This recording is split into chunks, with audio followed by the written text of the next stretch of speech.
electron will be modified, which will arrive on time. Yeah, it's going to be, we might as well wait. Yeah. There is trickle of students.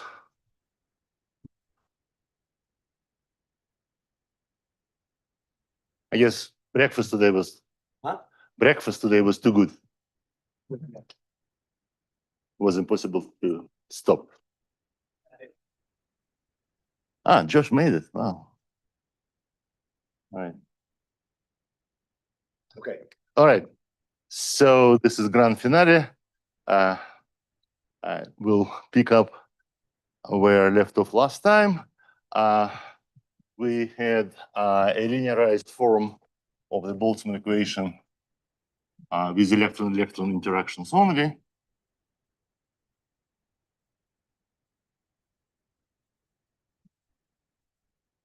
And we said that the electric field is going to be weak. And we linearized the left-hand side in the usual fashion. And we also linearized the right-hand side. And the right-hand side turned out to be prime. Here is some scattering probability, which in principle I can calculate. And then there is a bunch of equilibrium functions.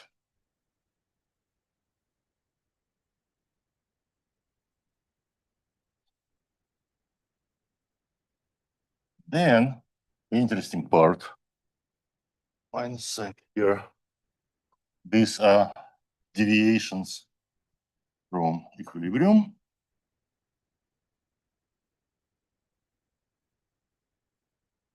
And we defined distribution function as an equilibrium one plus a R correction, which we just choose to parameterize in this particular form for convenience.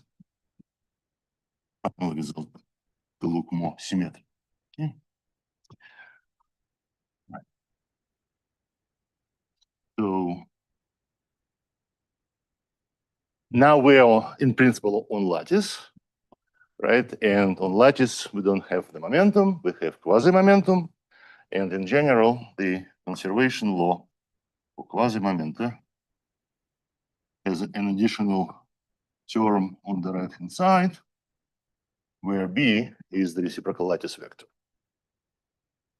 So when this integer n is equal to 0, this is called normal scattering.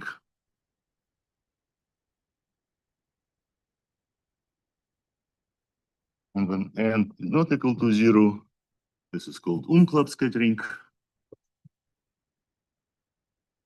The term was invented by Piles, who worked out thermal conductivity of an insulators, and there you also need Umklapps to render thermal conductivity finite. And Umklapp, as I was told, in German, someone correct me on that. It means it's a verb, which means jumping over. We have some German speakers here. No? They're hiking. Okay. All right, so now let's look first at a situation when n is equal to 0. So no Umklapps. Then the momentum is conserved in the usual way. Okay. But other than that, I want my band to be completely arbitrary. I want it to be completely anisotropic, as anisotropic as I want. There is nothing resembling parabolic dispersion. And also, the integral over the momenta here goes over the entire Fermi surface, which may contain, let's say, so I could have certainly split this integral into parts and say, okay, I have f or g in one pocket, g in two pocket, etc., etc. But this form, when I just sum over all closed contours, takes into account also intervally scattering. Okay, so this is fairly general. What is forbidden here are the interband transitions. So if there is a band which are separated by the gap from the band I want to be, then I cannot access it in the semi-classical upper limit because magnetic field is not supposed to mix bands. Okay, and there is a statement which I don't know who it comes from. It now goes under the name "it's well known." It is well known that this integral operator on the right-hand side has a zero mode.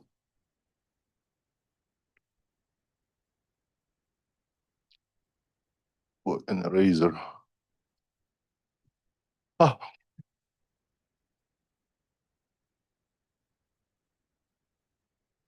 Maybe I can nullify the collision integral by a combination which is a dot product between the momentum and some arbitrary vector A, which is not function of the momentum, right?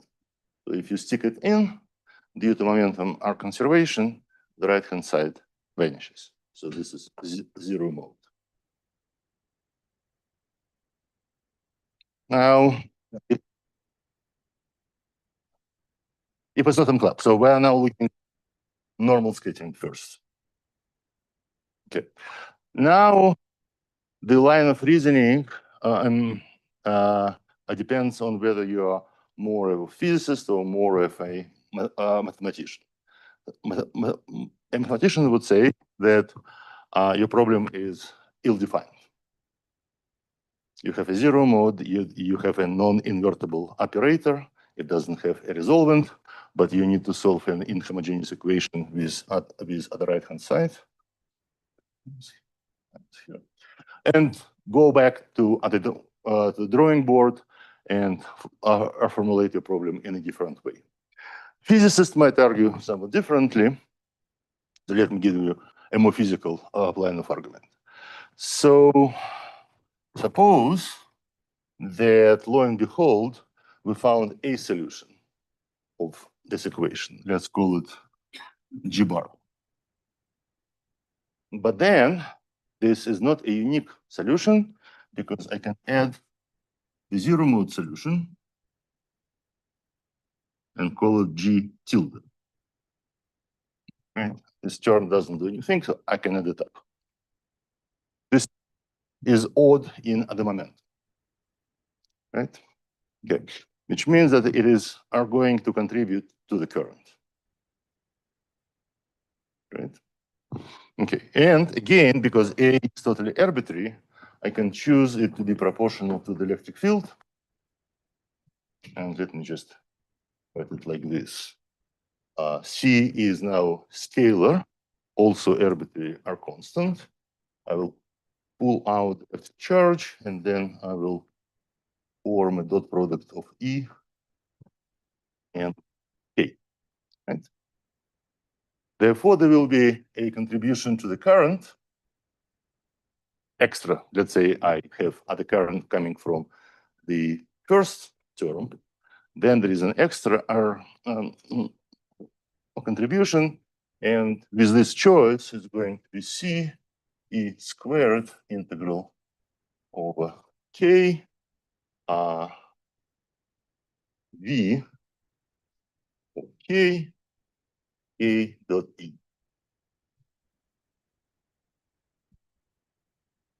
Okay. Well, now I can make this C to be infinitely large, and therefore I can get infinitely large R current even for infinitesimally weak electric field. And that would mean, oh yeah, sorry.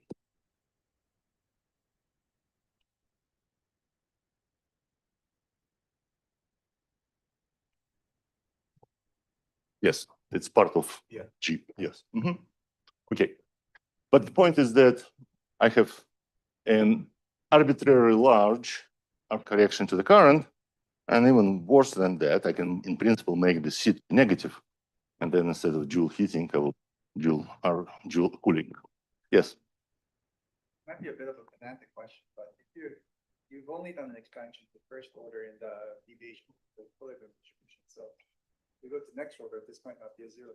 Right, right. So we're only asking if there is a finite linear response conductivity due to electron-electron interactions only in the absence of clubs. Non-linear terms is fair game. We need to look at them, right? So this is only about uplinear up response. Okay, so it means that if I interpret the fact that I can have infinitely large arc current for infinitesimally weak field as the statement that the linear response arc conductivity is infinite, then we would say that electron-electron interactions alone, in the absence of clubs, cannot render the linear response arc conductivity finite, right? And once again, we did include inter-pocket scattering, right? I did not specify other dispersion, therefore there could be electron parts and hole parts.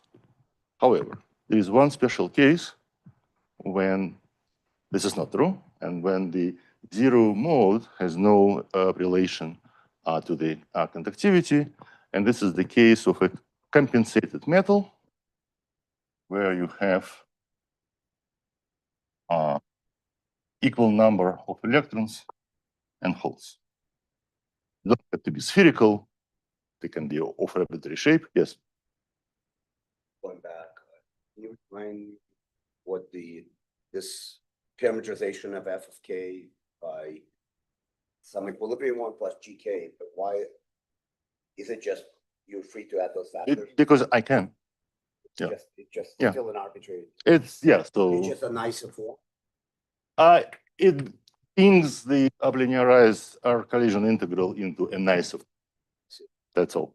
It's just aesthetics. G can be smooth. These factors pull out the non-analyticity of the Fermi surface. There's nothing about non-analyticity.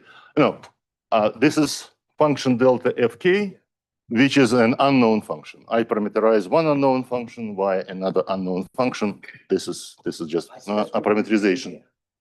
1 minus f. I just like this form.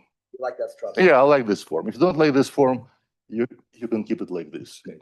Delta. But if temperature is 0, then f naught 1 minus f naught. Oh, yeah, okay. You pulled out the delta function. Yeah, pulled out the delta function, right? But we're also talking about electron-electron, so we need to keep a temperature finite. That's just one way to do it. Okay, so last time in this gallery, T-squared of resistivities, there was one example that was bismuth. That's an canonical compensated semi-metal. It has one hole pocket, very narrow, and then there are three, see if I can draw it well, three electron pockets. They're almost in the same plane, but not precisely. This is called basal plane. The hole pocket sticks out, and these electron pockets make some weird angle with respect to the plane. Bismuth is an accident of God. God wanted to make an insulator, but then it gave a bit of an extension along the main body diagonal, and that's how these little pockets came to be. So it's stoichiometric. Stoichiometric. It just kind of self-dopes itself in this. Well, symmetric way. yes, in a sense, the number of electrons, total number summed over three pockets, is equal to the number of holes. It's an insulator, but like in this funny way. It's called compensated metal. It's metal, it conducts, because if I look at the Venn diagram, it's going to look like this. So the Fermi energy cuts through the electron pockets, and so it's not an insulator, right? And it's also not the zero gap semiconductor. There is finite number of electrons and holes, and the Fermi energy is chosen by balancing them. And there is just one member of this family, three-dimensional graphite. is also like this: antimony, alloys with bismuth and antimony, arsenic, etc., etc. Okay. So this is rather wide class. Okay, so what happens in this case? In this case, I guess the model language would be to say that for a compensated metal, the current and the momentum operators do not overlap. Okay. In a more pedestrian way, if I substitute the solution of the zero mode into this extra current, I'll get zero. Okay. So let's see how it's going to work. Let me rewrite it in this form.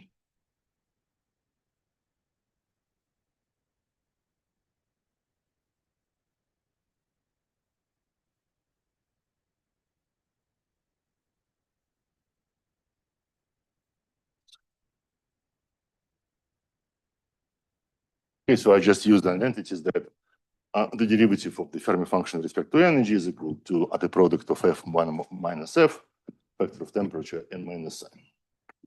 And then I can absorb V back into the derivative, making it a derivative with respect to momentum, still of an equilibrium function. Right?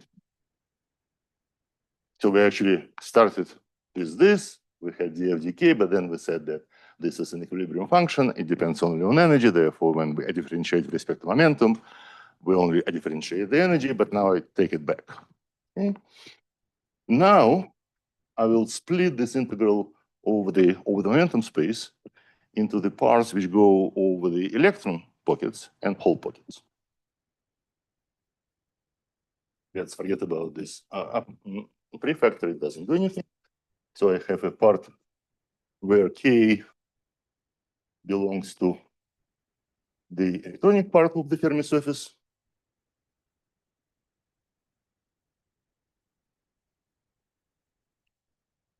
And I have a part which goes over the hole pockets.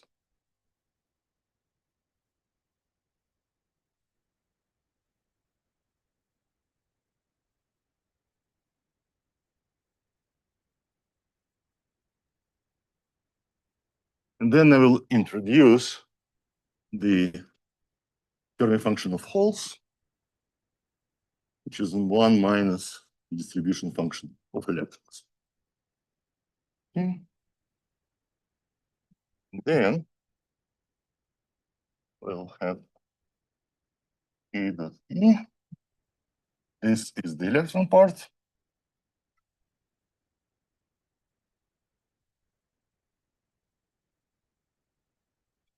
And the whole integral will get a minus sign because I have F naught here, but now I trade F naught for 1 minus F whole.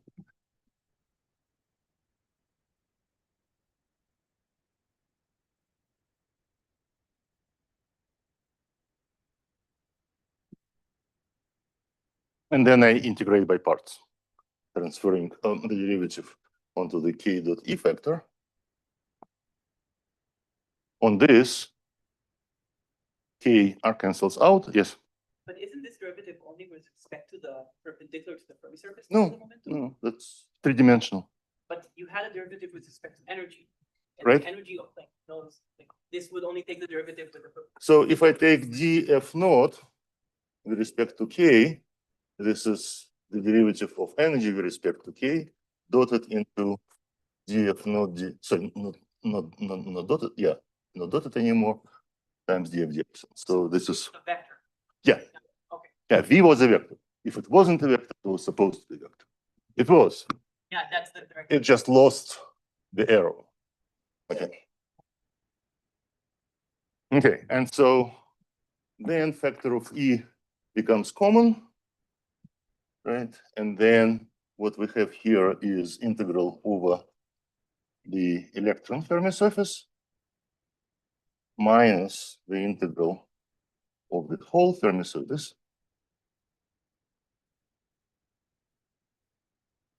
Which are just the number densities of electrons and holes. proportional to the difference. And because of compensation, this is equal to 0.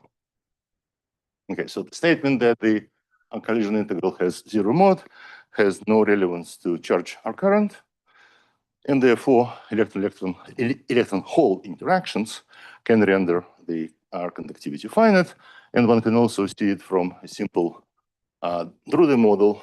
So suppose that I have two parabolic bands, one for electron, one for holes. They don't have to be symmetric. The masses do not have to be the same. So I want to write down an equation of motion. Let's say this is for electrons. I'm looking for DC case. So dk dt is equal to 0. Now this is the electric field force, scalar. And then I will mimic the electron-hole interaction by a friction-like term, where I would have the difference between V1 and V2. And I will just pull out the factor of number density, and I will throw in some phenomenological scattering rate. Right? And then I will write the second equation. Also, I will have to change the sign here. And also change the sign here. And then you see that I didn't get two equations. I have only one equation, right? And from this equation, I find that is equal to minus E over gamma. So I don't know what velocities are on their own, but I know their difference. And for the current, all I need is the difference.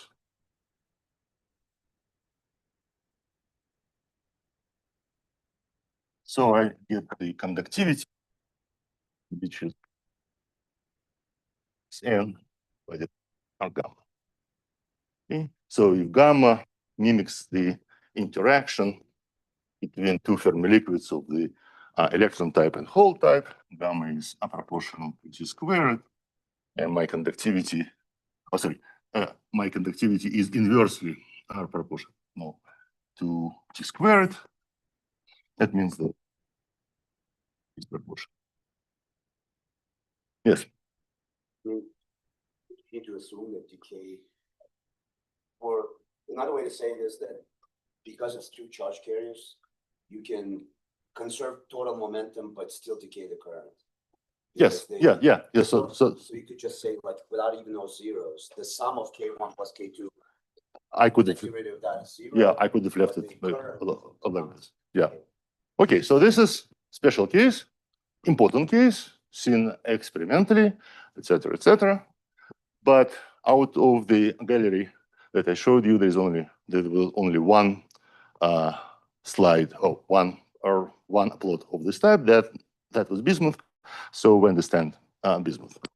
And this mechanism is known as Weber scattering, dating back to 1957. All right.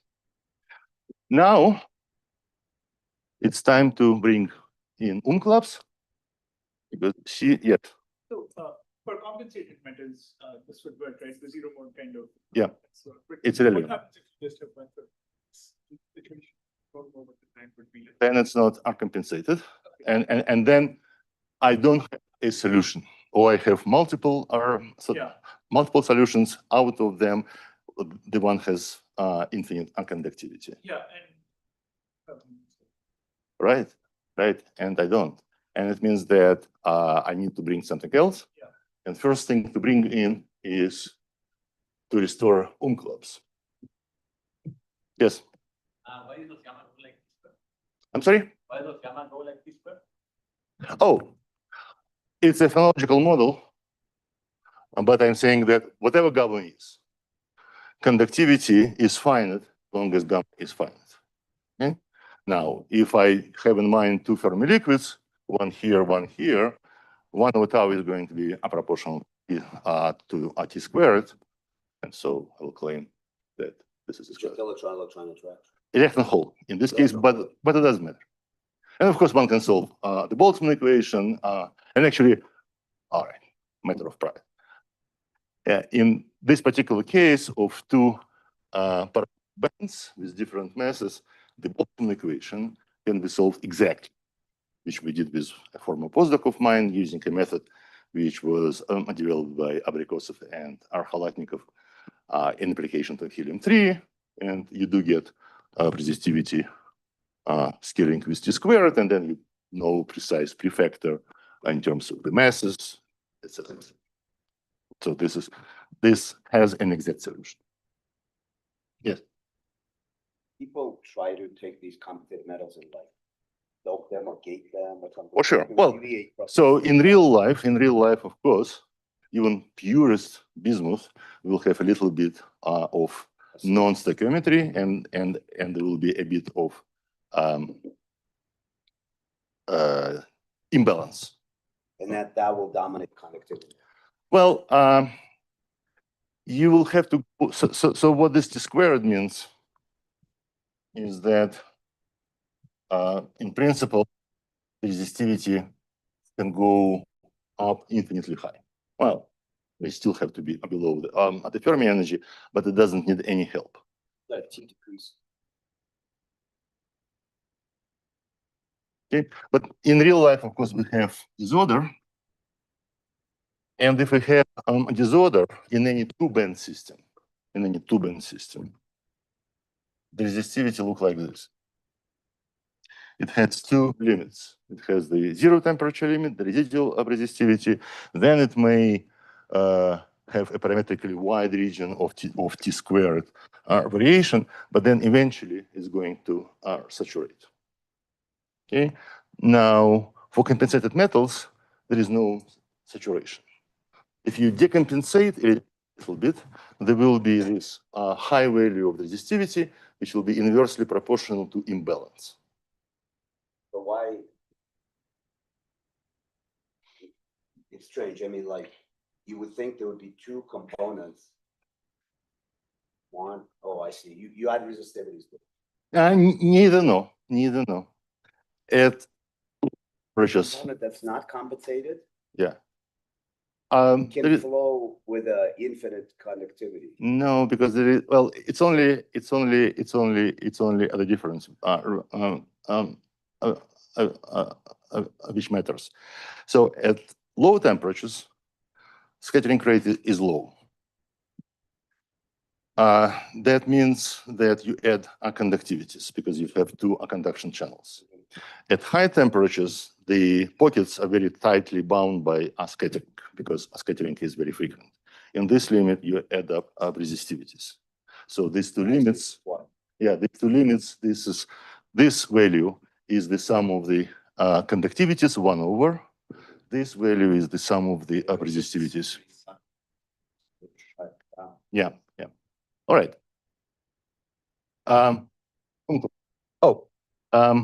So before going to clubs, what if we have oscillatory electric field, as Peter Armitage likes to have?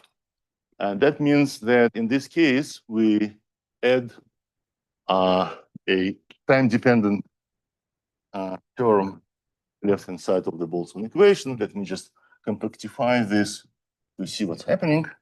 So I will have minus I omega f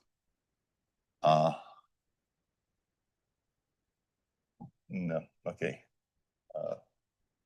Okay, so let me write immediately what the nice form which happens after this parameterization. So you will have G multiplied by the frequency and still same source term.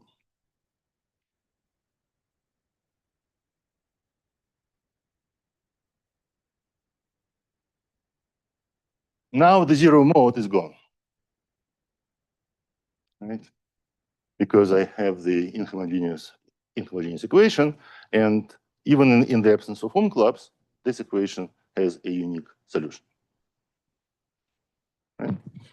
Okay, which we can find perturbative by iterating in the collision integral.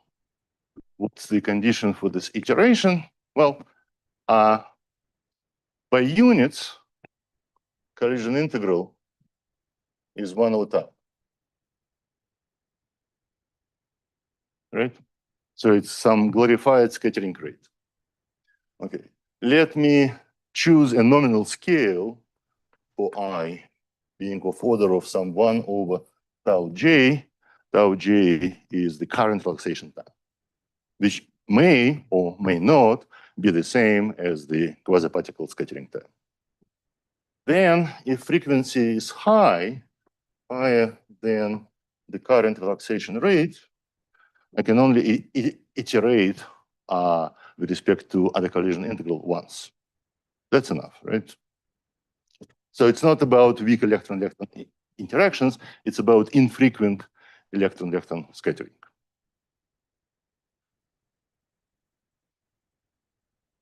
Right, this part.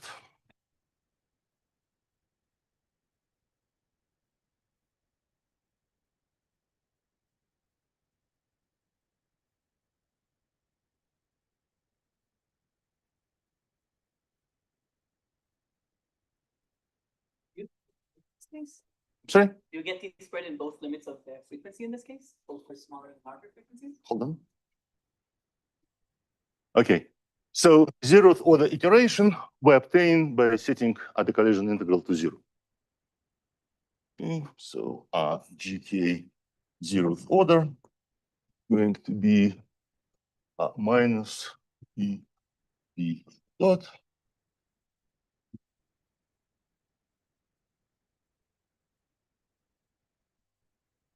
Yeah, okay. It's in there, but it doesn't matter. Divided by IMN, right? And look for I here.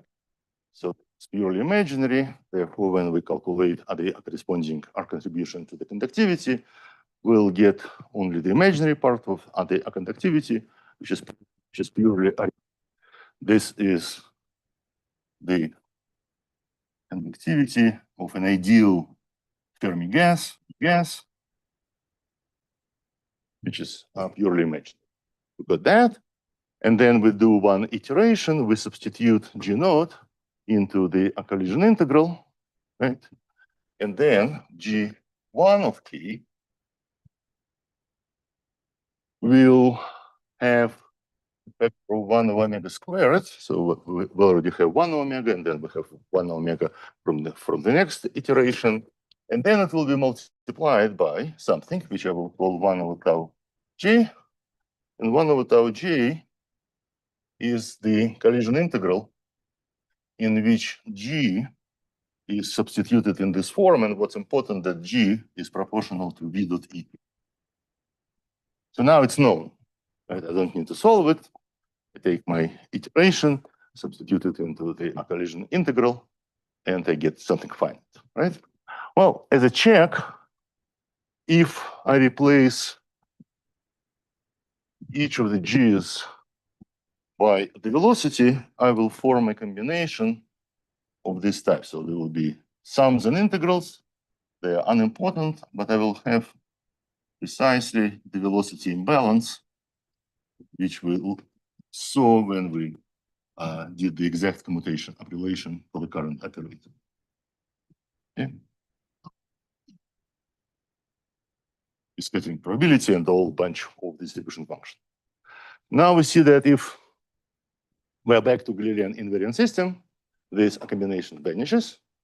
But if the system is not a Galilean invariant in any way, it can be just non-parabolic spectrum, k squared plus k4. It can be a Dirac spectrum, k.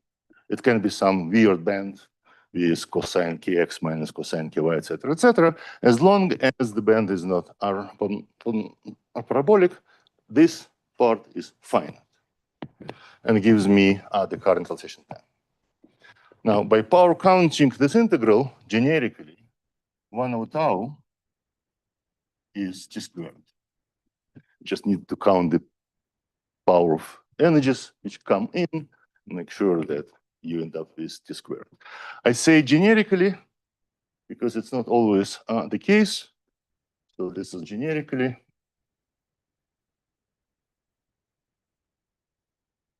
However, there are cases when it goes down to T4. And these cases are when the dispersion is isotropic. such as, for example, in the Dirac system, if it's K and we don't take into account regional warping, then we have additional cancellation here. And in a Fermi liquid with single particle scattering rate T squared, the current pulsation rate is T4. Right? And this works both in 2D and in 3D. Or in 2D, if we have a convex Fermi surface, meaning something like time binding model with nearest neighbors only. It's very poor drawing. Like this, which means that the Fermi contour doesn't have inflection points. This is convex. If it has inflection points, it is concave. So if it is convex, it is adiabatically connected to a circle, and it has the same property of nullifying the leading term in 1 over tau j, and you get back to T4. Okay. This is important for Dirac systems, in particular for this doped, not doped, but gated electron gas in mercury telluride structure, because this is a single Dirac cone at low filling, so this is isotropic. But let's say we have something finite. We have something finite, okay? And because we have factor of 1 over omega squared and 1 over tau here, it starts to look like an high frequency tail. So if I take the Drude formula, simplest Drude formula, at finite frequency, it's going to look like this.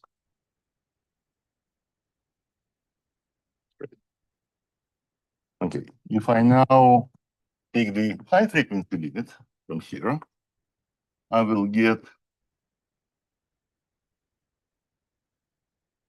this. So it looks like what we got in the high frequency limit looks like a high tail of the Drude formula. And then maybe if we recover, if we sum all orders in 1 over the frequency, we'll recover the full Drude formula. But Drude formula has finite DC limit. And we just argued that it is impossible to have a finite DC limit in the absence of clubs. Okay. How these two things are resolved? Yes. How the T to the 4th. Yeah. So if it's isotropic, one of the different B's cancel out. What happens differently? Well, I didn't tell you why, of course. Was kind of this a bit later, but since you asked, okay. For an isotropic spectrum, the velocity can be written as k divided by mass, where the mass is a function of k. The parabolic spectrum is when the mass is not a function of k. So then I will have a combination k over m of k plus p over m of p minus k prime m over k prime minus p prime over m of p prime. Okay. But then we always say, our mantra is that all action is happening near the Fermi surface. Let's project our fermions onto the Fermi surface. And that means that in magnitude, k is equal to kf, p is equal to kf, k prime is equal to kf. So it is p prime. And so then the masses are the same. And if the masses are the same, I take them out. And by momentum conservation, it vanishes. So that's why T squared term vanishes. In order to get finite R contribution, I have to expand near the Fermi surface. It costs me another factor of T squared.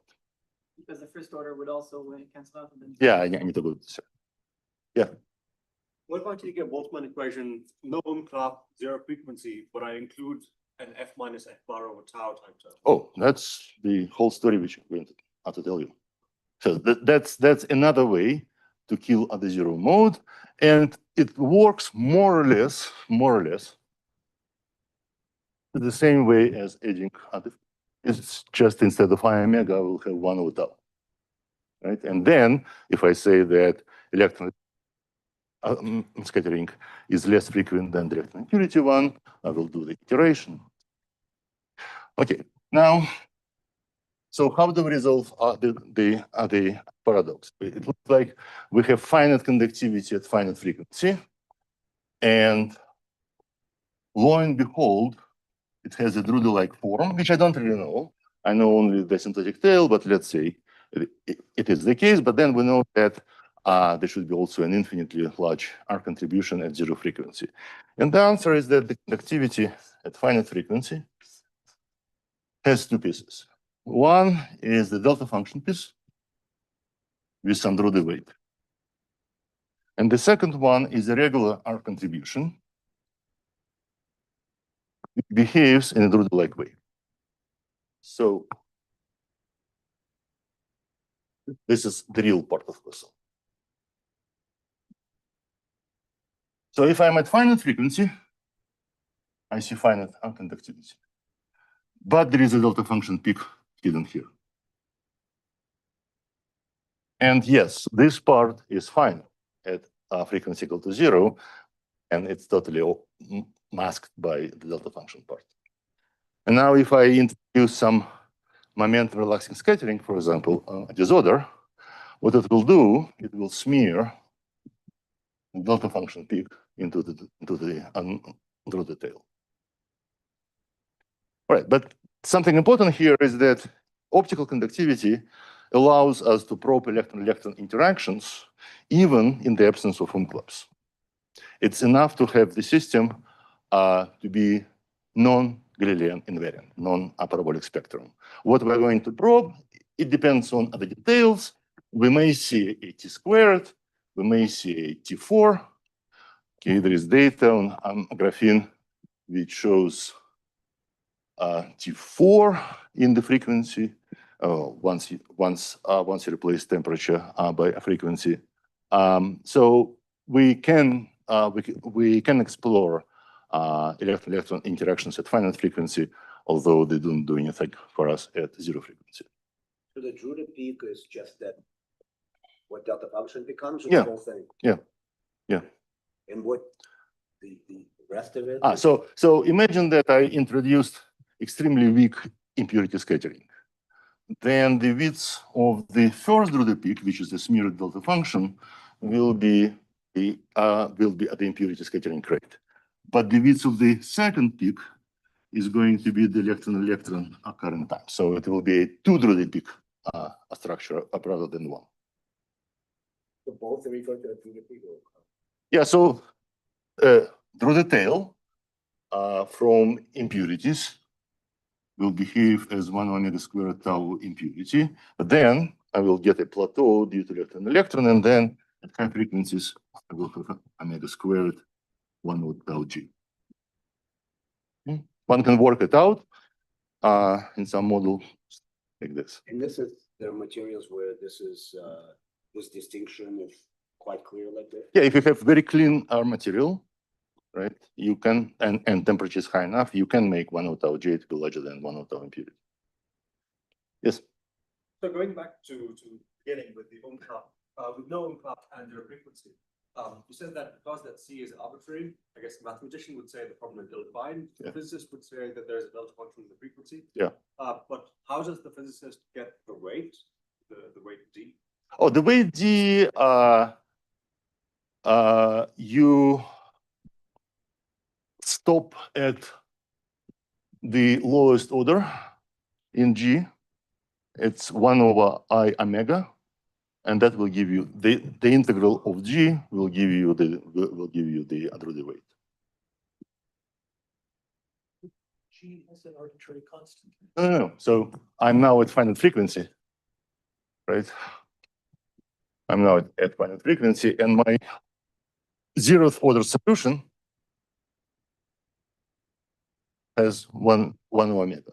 So what I will do then, I will say, I will add infinitesimally weak dissipation and take the real part of this. This will give me the Drude weight. Yeah, you need to say that frequency has infinitesimally small imaginary part. Yes? What controls from the electron-electron interaction? If you push up the board. Let's heavy board. Okay. The broad one from the electron. Uh-huh. What controls where it goes at zero frequency? Uh, The asymptote. What that's the it takes finite value. Also, as in through the formula, this finite value is proportional to tau g. But it doesn't matter what it is because it's overshadowed by the delta function peak. but it's roughly just a Drude conductivity. Yeah. Although It's roughly just DCR conductivity at tau j, but you cannot measure it because it's masked by the delta function peak. but it's that even if you don't have umklapp. and Yeah, you yeah, don't have, yeah. You just need non-parabolic band. Yes, you just need no parabolic band. Yeah. So What is again?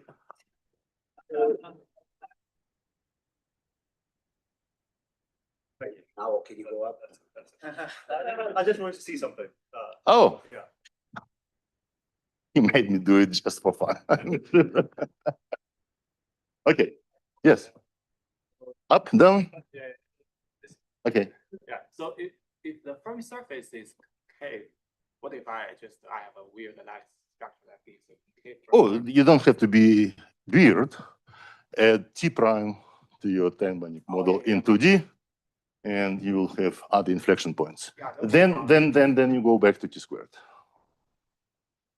what if it's just a slight deviation from this item? Then there is a transition region where you have T squared and T4, and T squared comes with small R coefficient, which measures the strength of the deviation from convexity. But why this concave, a convex Fermi surface?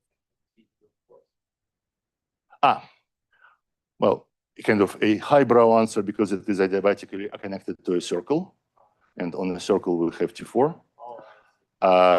Kinematically speaking, kinematically speaking, so let's say I have a circular Fermi surface in 2D.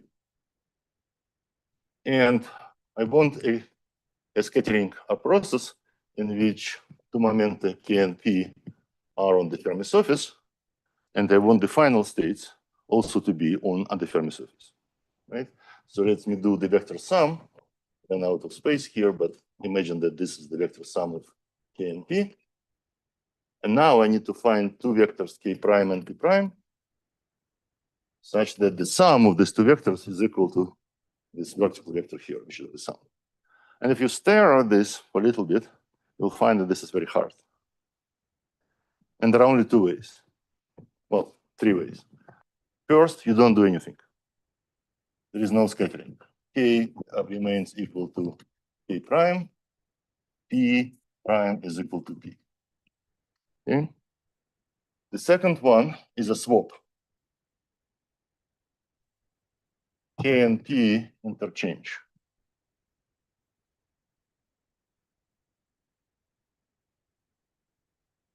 That's a scattering process, but we need to watch what's happening with this R combination of the velocities, and on a swap, it vanishes. It obviously vanishes if there is no scattering.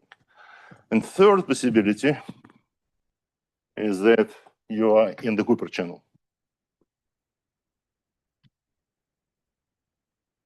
K and P are opposite, and then K prime and P prime will be also opposite at an arbitrary angle to K and P, but Cooper pair carries zero R current in the initial and final state, so that doesn't lead to current relaxation.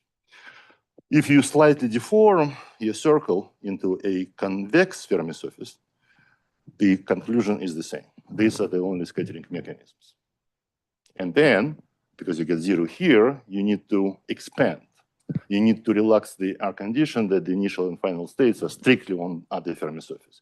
You need to allow them to be a little bit away from the Fermi surface. That costs you extra factor of T squared.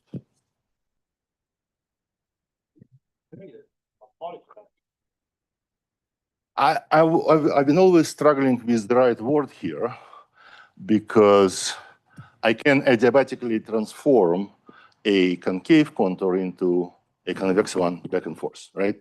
To me, it doesn't sound topological. However, if we count as a topological number an inflection point, it's either there or not. Yes, then in this sense, once you have an inflection point, we change physics.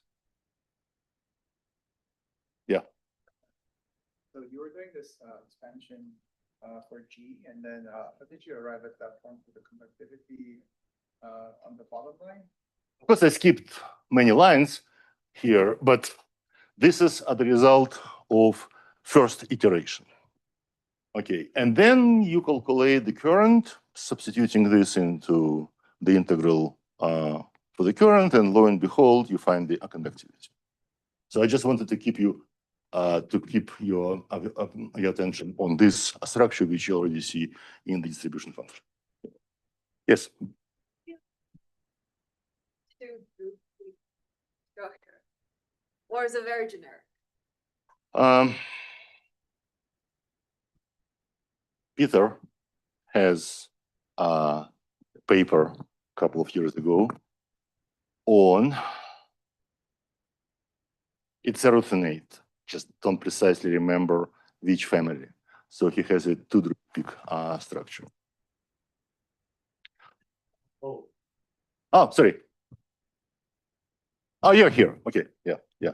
No, I think you need to make very clean material and go to high enough temperatures so that electron is stronger than electron impurity. I don't know a particular experimental example where it was seen, but it's so simple that it should be seen at some point.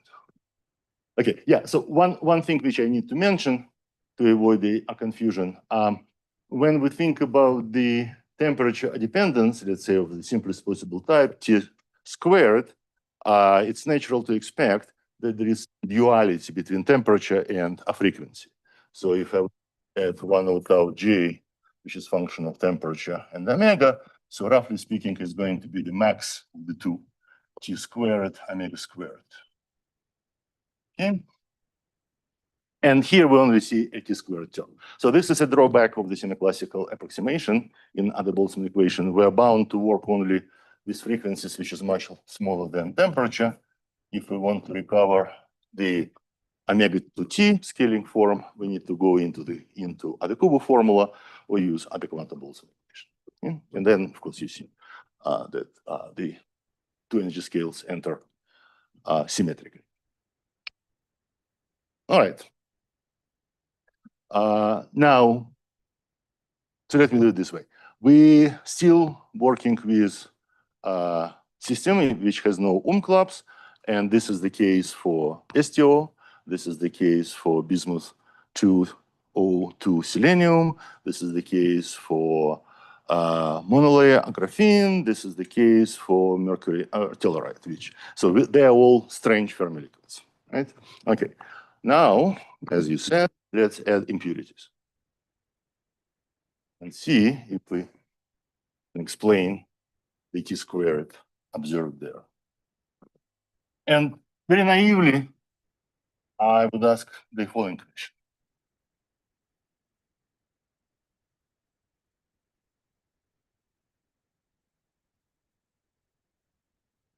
We have two scattering mechanisms now, tau impurity and tau electron for current relaxation.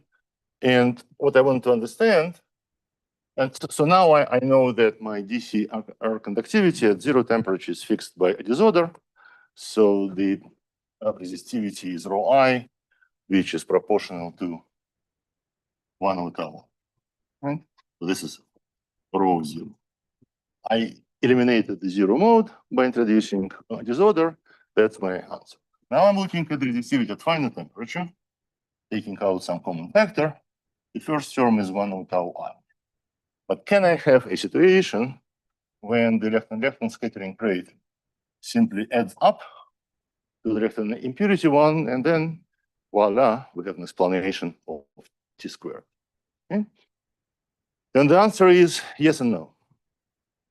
Yes, in the sense that as long as the electron impurity rate, electron scattering rate is much slower than the electron impurity one, yes, you do have this form. As long as the system is non-Abelian invariant. And so if 1 over tau j is t squared, you have a t squared correction to the residual of resistivity. No, because when you go to high enough temperatures, so that electrons stronger than impurities, this form does not survive. Instead, the resistivity saturates at another value, which we'll call rho impurity bar, which is controlled solely by impurities. Again, electron-electron interactions drop out. So, both. The low temperature is always controlled by P. And at high temperature. Two. So rho generically going to look like this. It starts from the residual value, raises up, suppose t squared, but then it reaches a maximum which is of order of Ri, and generically it saturates at this value. Both are, well, let's call it Ri, R tilde, both Ri and both rho I tilde and rho I are made from impurities. How they differ? They differ how the combination of velocities, which we need to form the conductivity, is averaged over the Fermi surface. They're different averages. Okay.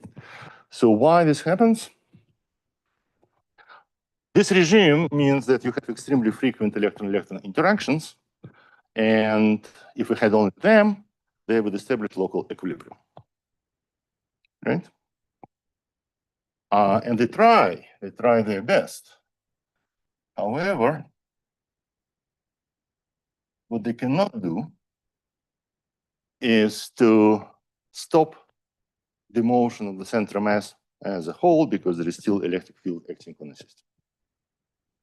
So it's an equilibrium function up to a Doppler shift with some velocity. And this velocity is outside of jurisdiction, so to speak, for electron-electron. It has to be fixed by impurities only. But it's again, without umklapper, without. Yeah. So electron-electron, No competence. yeah. So electron-electron momentum are conserving plus disorder. This, if we go back to the very generic form of the collision integral, even before, well, okay, so one can say that we know that at the velocities are very small, so we can expand it like so.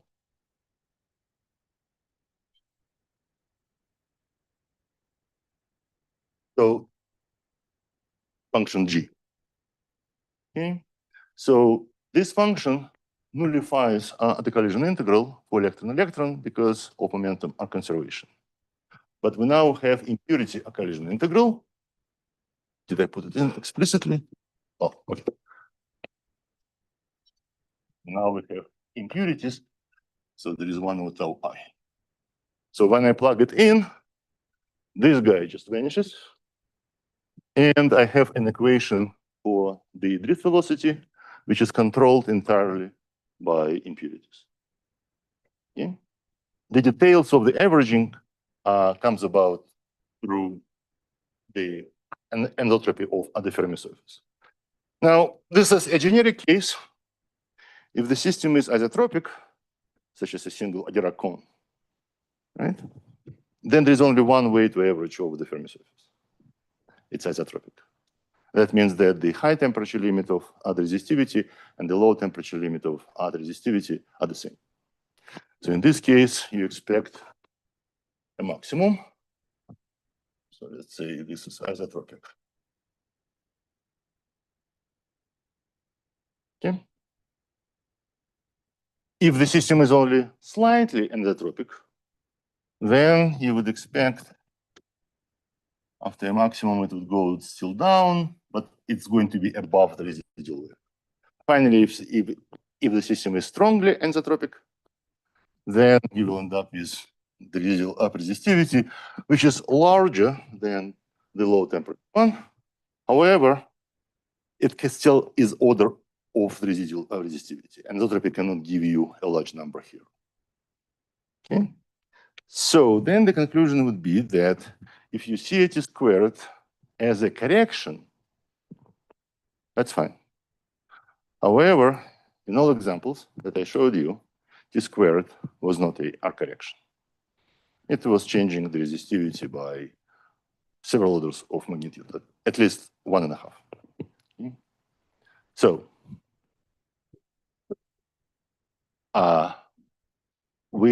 I have to admit that among the conventional tools, scattering of electrons on each other without clubs and without compensation cannot explain T squared. So the mysterious Fermi liquids remain mysterious.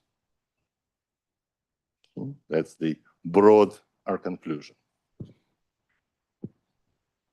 I wish I knew the answer. Now, I can only speculate what we're missing, and let's say as a zoologist, I can just look at these various systems and find something in common. Well, of course, what they have in common that they're all low density systems, hence they don't have clubs. That's obvious. Disorder in the systems is long range. In some cases, we know it just from Shubnikov. Shubnikov gives us the single particle scattering time. We compare it with atomobility time, and we see that, for example, in STO and in the bismuth semiconductor compound, which is called BOS, bismuth oxygens, our selenium BOS. We just know that the correlation length of a disorder is much longer than the Fermi wavelengths. Now, in light of what I was telling you yesterday about the Boltzmann equation being unable to capture the classical memory effects, it is possible that the T squared that we see somehow comes from the combination of electron-electron interactions and disorder, long-range disorder, which we don't capture here. Of course, we know one limit due to Steve. Again, this is the limit of hydrodynamics when the mean free path due to electron-electron becomes much shorter than the correlation lengths of disorder. Then you have hydrodynamic flow. Navier-Stokes works. Fortunately, the resistivity comes out to be non-metallic. Okay, but maybe there are some intermediate cases when it's not the mean free path, which is becoming shorter, or compared to the correlation lengths, but some other scale. But at this moment, I can only speculate. We're working on this. We're also working on, actually, to be honest, right? We need to be honest here. Steve told us. Why? Just for the record. So I drew a continuous line through this, but this is a sketch. What we have in our hands is behavior here, which we obtained by the perturbation theory. And what we have here is, for isotropic cases, very simple. You simply plug in the Fermi function with a shift. You calculate the conductivity. If this is anisotropic, then you need to do a little spectral analysis of the collision operator, which is a self-adjoint operator. And then you see that the zero mode of this operator gives you this result. And then you end up with explicit expressions of the conductivity of the resistivities in this limit via the averages over the Fermi surface. We don't know how it goes. With my other student, Tatia Akiliptari, we're pretty close to solving the isotropic case exactly. Again, by using this Abrikosov Arkhalatnikov construction. Stay tuned. So maybe there is a surprise here, and resistivity here is numerically larger than order one, which we just estimate. Okay. Yes. But does one see this in some No. clean? Yeah. No. So the problem is that this is all about a combination of electron-electron and electron impurity. But if you look at my notes, there is a dictum. Phonons are always there, right? And of course, phonons are going to kick in. So at best, okay, so I will tell you one example. At best, what you would expect to see is a knee, right? Now, there is very old data, and I really don't know how trustworthy this is. This is 1960s on very pure aluminum. And you see that as you change the purity of the sample, you see this type of behavior at low temperatures. The only example that I know of. Oh, but aluminum is also not that low density, so. Aluminum is also not at low density. Why it doesn't have clubs, etc., etc. That I don't know. But the data looks like this, and the variation is order 1. Okay. All right. So that was the pessimistic end of the story. Cold atoms and optical lattice people could actually do, because it doesn't have to be cold. And there aren't. They don't have to be cold. And, you know, if something doesn't work in a condensed matter, we'll say, hey, cold people, come to our rescue. Right. I do believe that it will be seen at some point, but one needs to specify certain criteria. But at any rate, even this part up to here, which looks promising, but it's not an explanation for any of the material that we know of, except, okay. Let me now go to a material which is twisted belloy graphene, which has 2 parts of the story.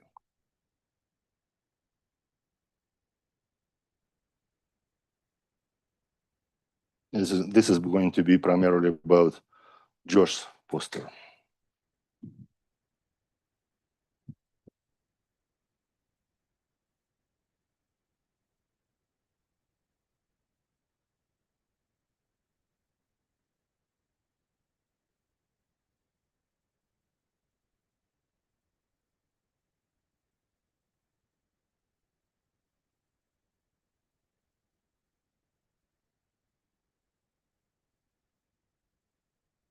Okay, so we're going to be looking at this data here. This is 2-degree twisted belloy graphene. This is away from the magic point.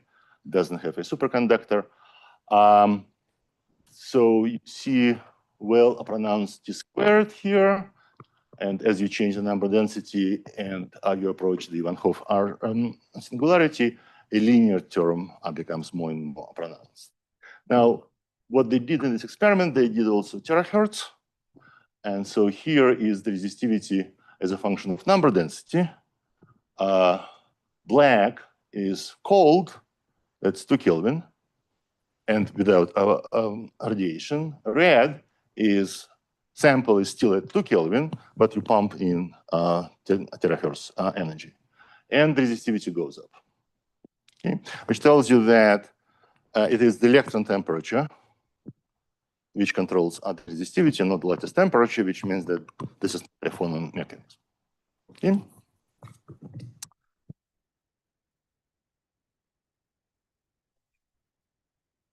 I'm sorry?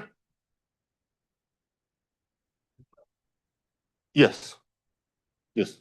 0, 13, 60, 90. Yes. This is Kelvin. No, so it's still somewhere here, Josh. I don't remember precise number, but it's like 200. Yeah, or 200. So that's not too far away, but still below the Fermi energy. Here, no, it's fine. Yeah, cannot see here, but it's certainly there. So kiloohms. Kiloohms. Yes. So again, it's a strong variation of the resistivity. Right? Okay. So Josh analyzed this data. And what I show you is his analysis of the prefactor of the T² term. So he focuses only on the T-squared term, and then he plots it as a number density. Minus here means that these are holes, plus here it is electrons. Okay, now red line is the raw data without any subtraction. But then what you need to do, there is an extremely mundane mechanism of obtaining T-squared term out of impurity scattering without any electron interactions. And that simply comes from smearing of the Fermi function. The conductivity at final temperature for elastic scattering can be written as an energy integral, density of states of the velocity at given energy, tau at given energy, and then minus the derivative of the Fermi function. Right? And there is a final temperature at the Fermi function. So it's like the same integral for any property of the Fermi gas, it's limit of the expansion, meaning that first term is sigma of 0, but then if you take into account finite ratio of temperature of the Fermi energy, is a term which is of order T-squared over Fermi energy. Okay. Now this integral can be calculated just by using the data. So you take the residual of resistivity as a function of number density, you flip it over. There is a band structure model which allows you to connect number density and the Fermi energy. And then you simply integrate the residual of resistivity over the energy with the derivative of the Fermi function. It turns out that it gives you some non-metallic R contribution, which is how it should be because electrons are moving faster at higher temperatures. The cross-section of scattering at impurities becomes smaller, and so the resistivity decreases with temperature. And so this sharp decrease here is totally gone after you subtract off this mundane part. So now we'll look at the blue curve. And there is definitely a change of behavior. It happened twice. So this vertical line in here is the threshold for number density to allow for inter-valley umklapp. So if it were a honeycomb lattice for a usual layer of graphene, then we're talking about this process.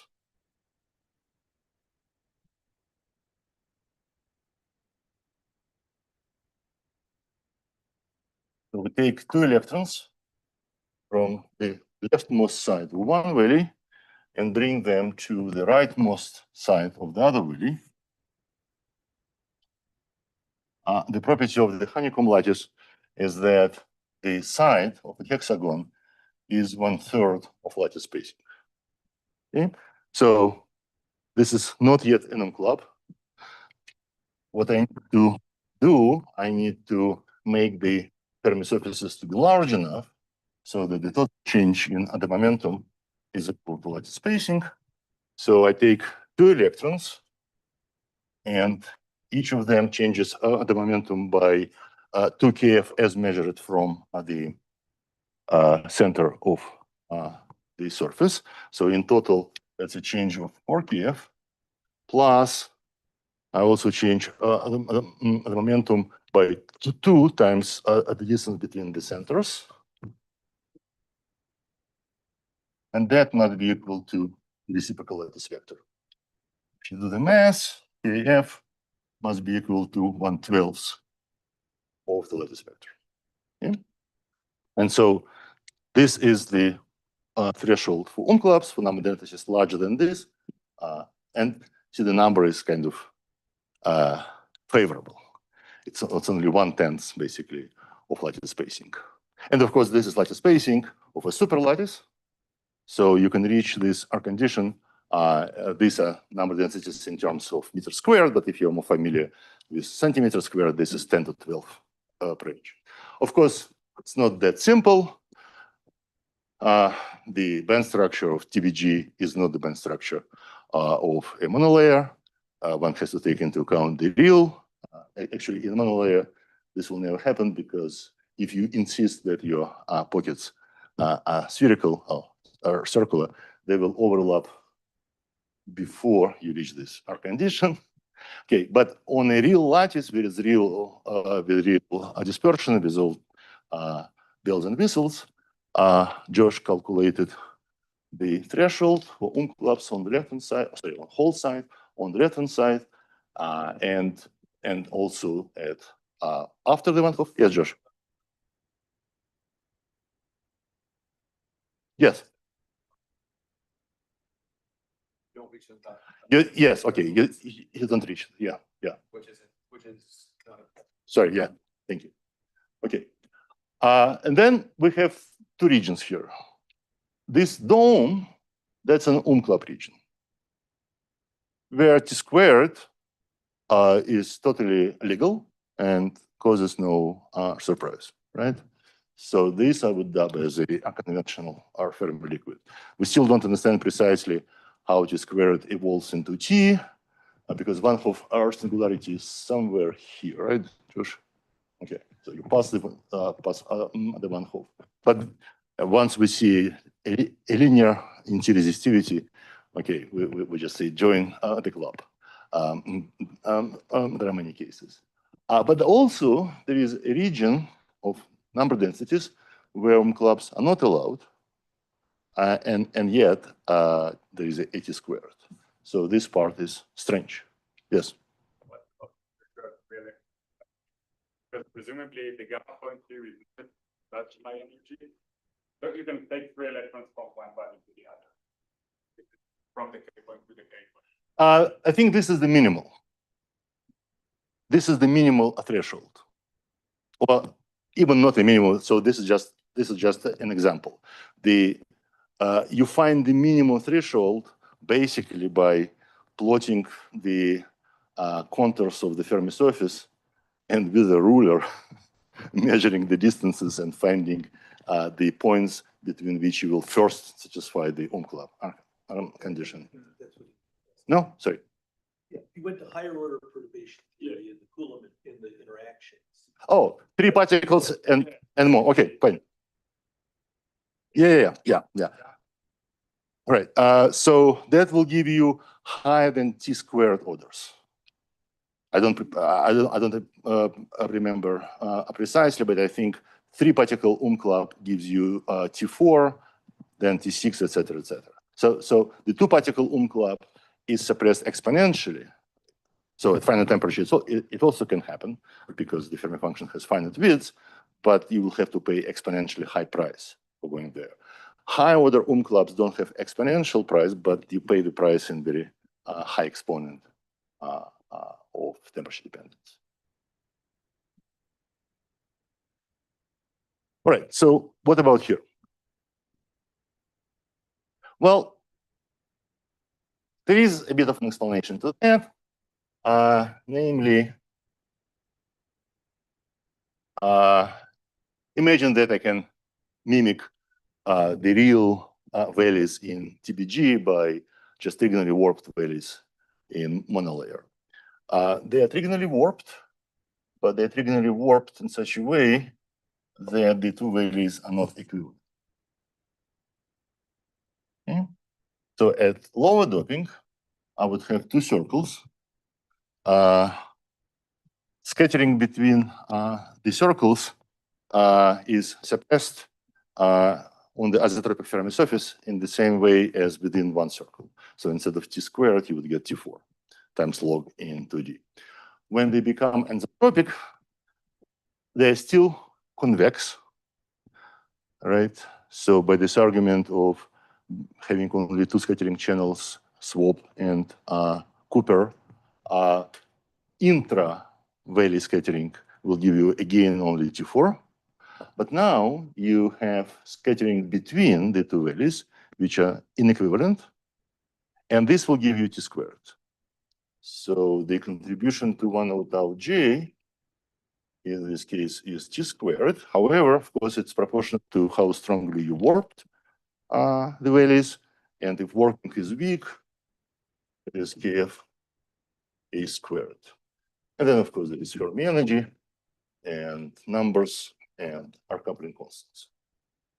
And so it turns, so what you can do, you can say, right, suppose that this is the origin of my T squared. And of course, the only thing I don't know is the coupling constant. We'll feed this formula into data, and I will ask what the coupling constant is. And the coupling constant comes out to be pretty reasonable, right? Yeah, close to 1. So you don't need to have extremely high interaction to get T squared term to this mechanism.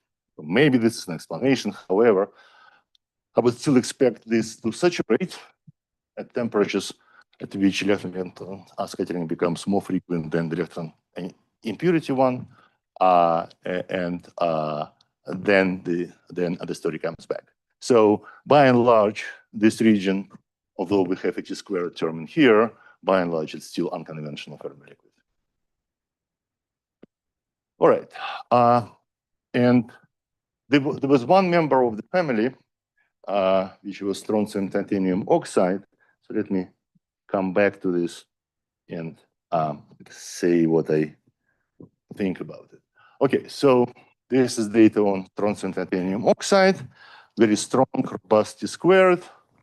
And this T squared is seen over a large temperature interval.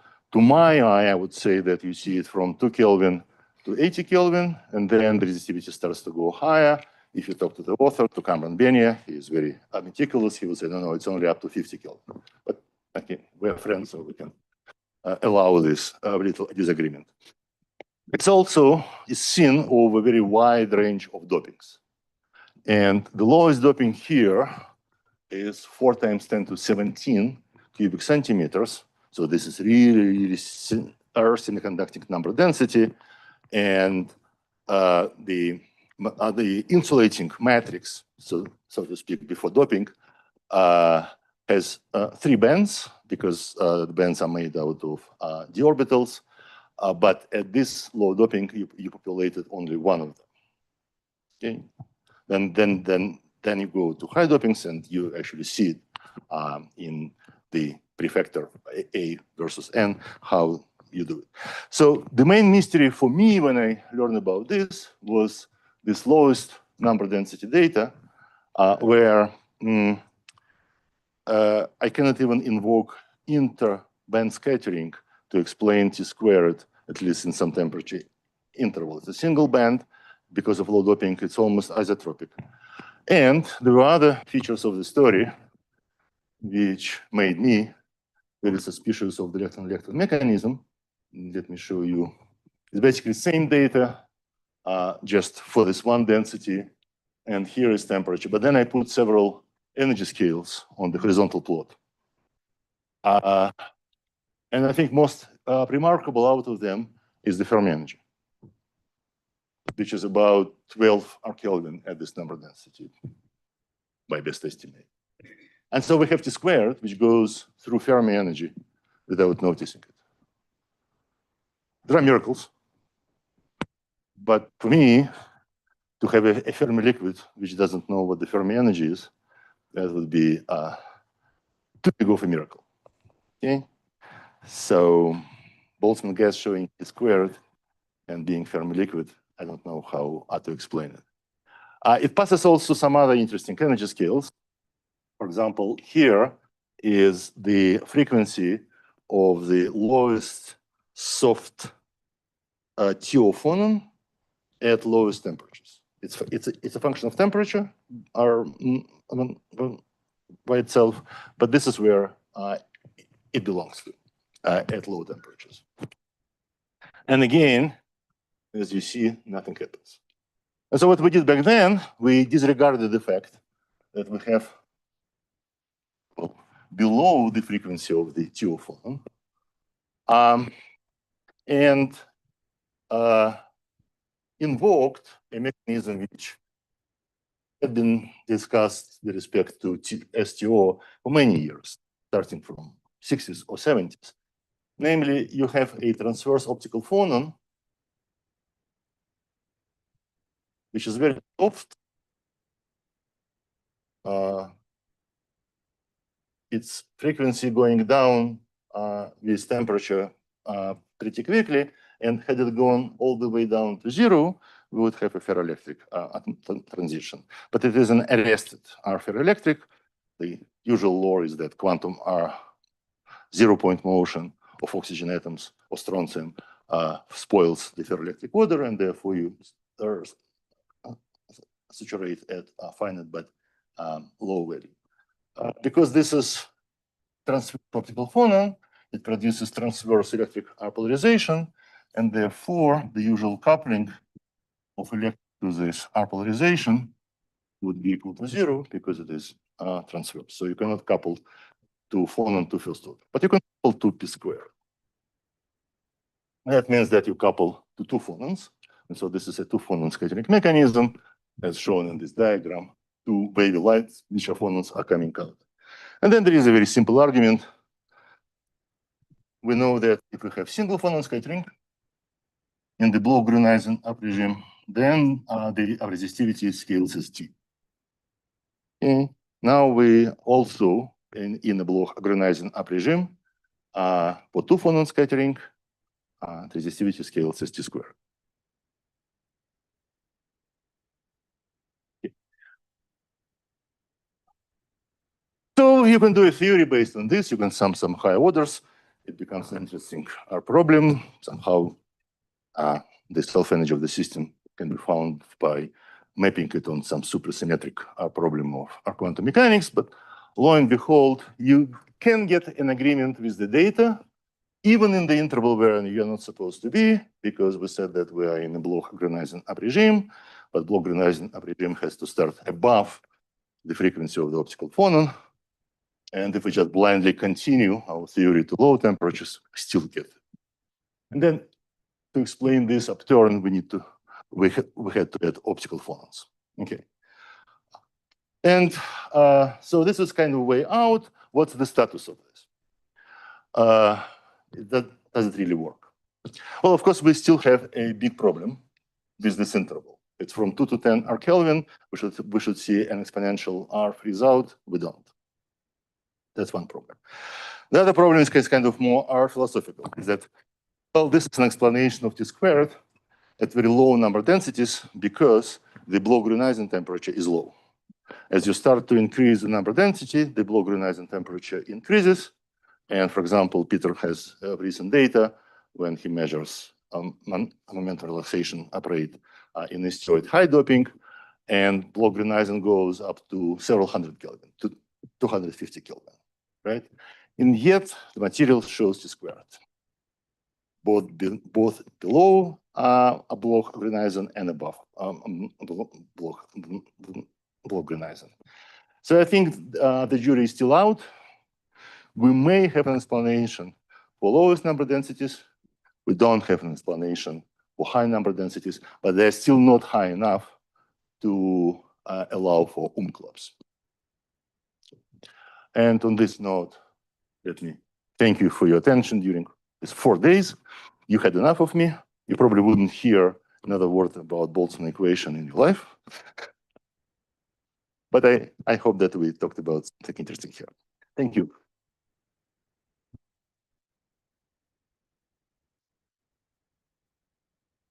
Here you are not.